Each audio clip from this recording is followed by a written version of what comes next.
Yes, indeed. It is called Lothric, where the transitory lands of the Lords of Cinder converge.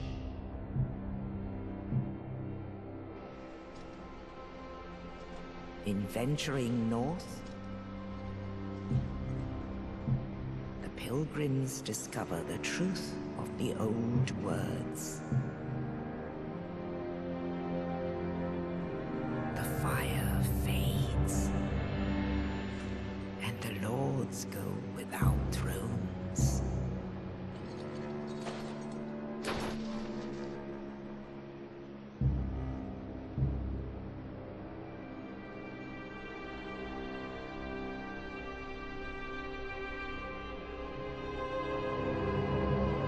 When the link of fire is threatened, the bell tolls, unearthing the old lords of Cinder from their graves.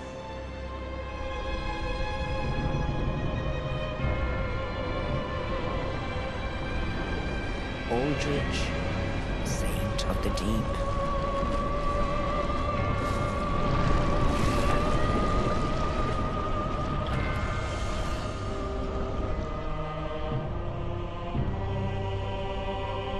Farron's Undead Legion, the Abyss Watchers.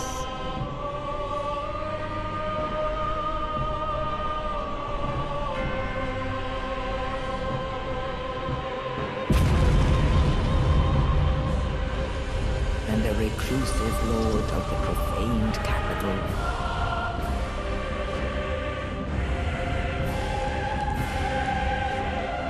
Yon the Giant.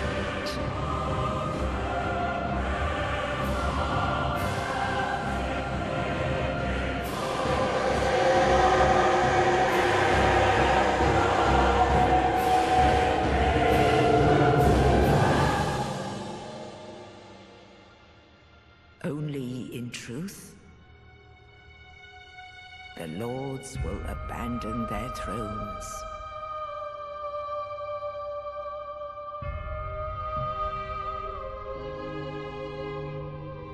And the unkindled will rise.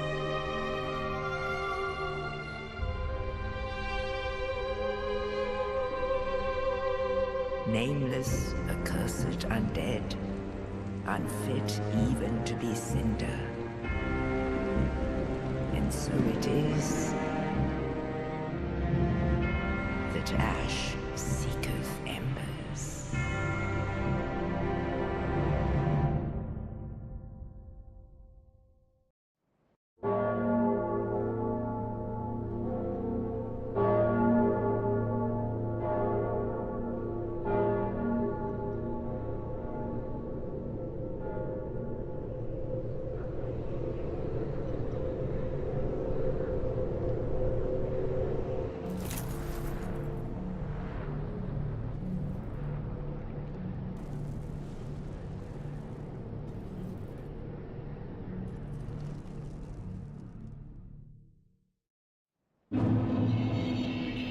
Hello everybody, this is the Alchemist welcoming you to my playthrough of Dark Souls 3. If you're wondering what's going to be happening in this playthrough, it's made partly to be a guide for finding all the weapons and armors and rings in the game, basically anything that's not a consumable, and it's also partly going to be a look at Dark Souls 3 as a whole now that we actually have all the pieces of it together here. We have all the DLC and all the add-ons. The only thing that might change with Dark Souls 3 is whenever they release the Fire Fades, but I'm fairly certain it's just going to be kind of like the Dark Souls 1 Prepare to Die edition, where it's just all of the DLC wrapped into one with the base game, and not like Scholar of the First Sin, where they actually made changes to how the game was played, because Dark Souls 3 as a whole, I think, is actually really good and doesn't need those changes like Dark Souls 2 really kind of needed. But either way, we're here in the Cemetery of Ash, which is going to be the Undead Asylum of Dark Souls 3. In Dark Souls 1, Undead Asylum pretty much accomplished the same goal that this area does here. It's filled with a lot of slow-moving, very not dangerous hollows that allow you to just test your ability to parry and dodge roll, just get used to the combat as a whole without having to worry about too much. One thing they did do in Dark Souls 3 though is they added this kind of side area that gives experienced players a challenge that they can face with actually a decent reward in the form of this ravenous crystal lizard. In Dark Souls 1, you did have the ability to face the Asylum Demon early if you were experienced and good at the game, but with that, the only thing you got from doing that was the Demon Great Hammer, which required, I think, 46 strength to be able to wield, which meant that you would have to wait till about halfway through the game before you even have the strength to be able to use the thing. Whereas here with this Crystal Lizard, you actually get a Titanite Scale, which is much more useful, I find, because it's not specific to a certain build. You can be using up your material for anything, and it also gives you plenty of souls. So I find that this is a lot more entertaining and engaging than trying to kill the Asylum Demon early in Dark Souls 1. But this is actually quite the challenge. These ravenous crystal lizards, they appear throughout the game, and every single time they can just be an absolute bastard to kill. They have crazy weird attack patterns. The way their body's set up makes it really hard to read what they're going to do, and they hit like absolute trucks, and this guy is no exception. Even in the first area, you can only take a couple hits before you're going into Estus. The one good thing is, as you just saw, they are able to do visceral attack if you can stay on the aggressive and deal enough damage to them. Which, in a way, kind of is a way of showing off the philosophy in Dark Souls 3. It is a lot more aggressive than Dark Souls 1. There are plenty of enemies that if you stay on the attack, you'll have the opportunity to take them out in a time of weakness. Similar to how in Bloodborne you can get visceral attacks by doing enough damage to the beasts and that, and Dark Souls 3 has definitely changed the way that Dark Souls is played because of how Bloodborne made changes. Like Dark Souls 3, you can tell, is a post-Bloodborne game. It's a lot more fast-paced, even though it is still the slow Dark Souls we all know and love. There is a lot more emphasis on being aggressive, and if you do just sit back and hide behind a shield, you'll still be able to do fine, but it doesn't seem to be how the game is meant to be played. It's definitely meant to give you the opportunity to be really just aggressive. But as for the rest of the area here, it's pretty standard stuff, just your boring base hollows to try to kill. And nothing else in this area really stands out aside from a jumping puzzle that we'll come up to soon, which is a little bit strange for a Dark Souls game, but it does give us the opportunity to talk about one of the changes they made in Dark Souls 3, which is some of the controls and the different mechanics of the game.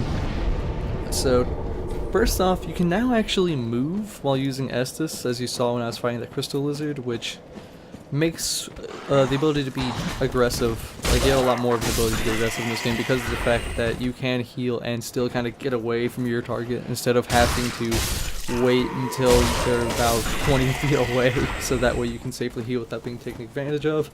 And then they also changed how jumping works, to where you, instead of having to tap circle while running, you can just hold circle and then click on the left analog stick, which makes jumping a whole lot better. As you see, I was actually able to get a decent jump to grab that item. It's still not great. My first time through, before I recorded this, I had to try that a couple times because it's still a tricky jump, but it is a lot more forgiving with that new jumping system.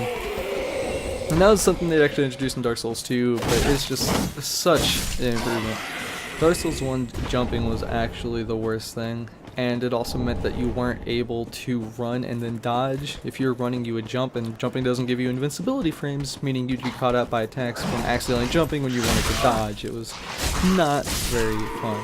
Dark Souls 3 gets rid of that and allows you to dodge while running and to choose to jump when you want.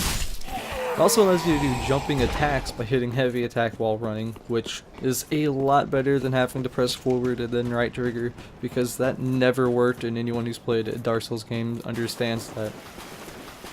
But here we are at the boss of the tutorial area. We have Udix Gundir? Is a very weird name to pronounce. I believe Udix Gundir is the correct way. Either way, as you can see, you can get a couple hits off on him before the fight even starts. Not that it really matters, this guy is a pushover anyway. As I say that, I missed 2 parries in a row. It was absolutely terrible. You just start getting wrecked by him. But as long as you have an idea of how to parry, this guy is actually nothing. And even if you don't know how to parry, his attacks are very slow, and he is a very forgiving boss. And it's interesting, I mean, it looks like that attack you couldn't parry is what it looks like, but it's very easily parryable still. And that will become very useful against some of the harder enemies in Dark Souls. And as he hits half health, he goes over to his transformation and does this crazy attack, and the first time you're fighting this guy, this will probably scare the Christ out of you, and also probably kill you, because he becomes a lot more difficult to read here.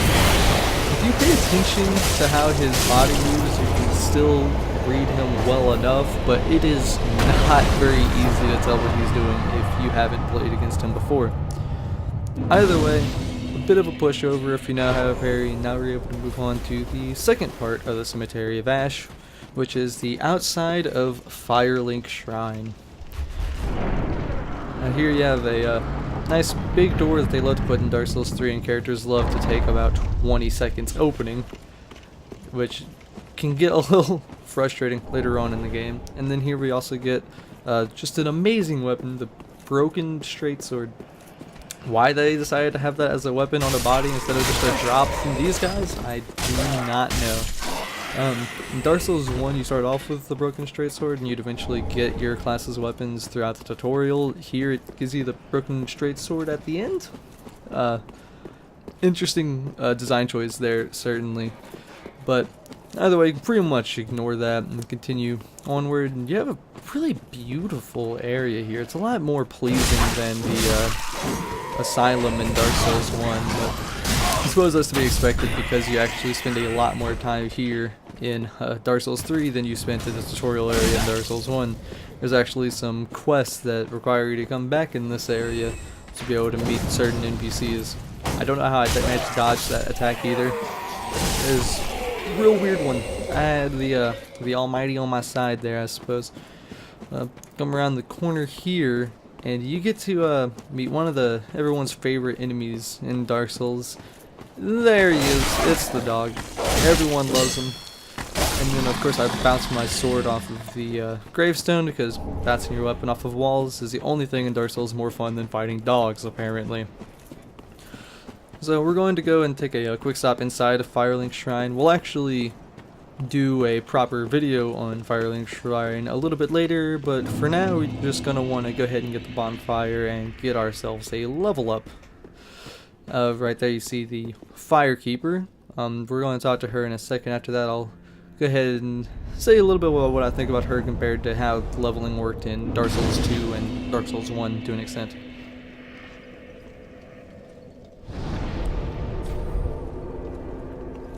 Welcome to the bonfire, unkindled one. I am a firekeeper.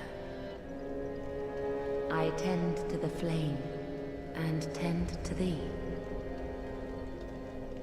The lords have left their thrones and must be delivered to them. To this end, I am at thy side. Very well. Then touch the darkness within me. Take nourishment from these sovereignless souls. And there you go. That was the Firekeeper's dialogue there. Not really too much going on there. Just some basic background stuff for you. If you really enjoy the lore, you could probably go pretty deep into what it all means. But for now, I'm not really going to be too worried about that.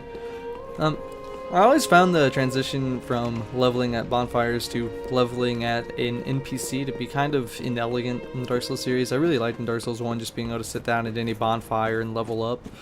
Dark Souls 2 did away with that. You had the Emerald Herald and Majula that you had to travel back to all the time, and it was just kind of strange. It means you have to break up the gameplay every couple hours or so to be able to go back and level up, or else you risk losing all of your souls. And I don't know why they decided to make that change. I mean, yeah, it's a callback to the Maiden in Black from Demon Souls, which itself is a game I actually never played, so I don't have much nostalgia for it, so this ends up just kind of being a little frustrating.